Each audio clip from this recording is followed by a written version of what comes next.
Rapaz, é o seguinte, minha mãe, rapaz, tem muito tempo atrás, quando não conhecia o que era quente frio. E aí, rapaz, a sogra cunhada dela chamou pra tomar um café lá na casa. Elas tá vindo da roça, cansada, mas a minha tia lindou.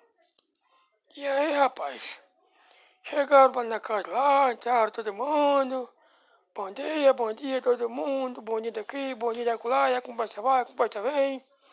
E sentaram na mesa, e olha que minha mãe já tinha ido lá, nessa casa. E aí, conversa vai, conversa vem. Vamos embora tomar o café. Botaram quente frio lá na mesa lá, e minha mãe nunca tinha visto um quente frio na vida. Logo aquele pessoal que estava em São Paulo, chegaram e trouxe um quente frio. E aquele foi que alegria para tomar aquele café, não sei o que, no quente frio. Ninguém tinha visto. A minha mãe, principalmente, não tinha visto não.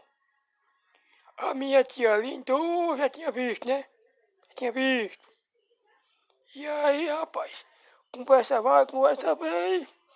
Aí quando botaram o café pra minha mãe, a minha mãe deu uma golada com aquela vontade, achando que o café era frio, rapaz. Era uma queimada de língua. E aí, para disfarçar, olhou assim pro teto assim, falou: menina, quem foi que telhou essa casa bem telhada? E a minha tia de lá fragou ela queimada a boca, respondeu: foi língua queimada. Eita, minha mãe pirou nessa hora. Minha tia, rapaz, minha tia observou quando a minha mãe queimou a língua. Eita, tia linda, covarda.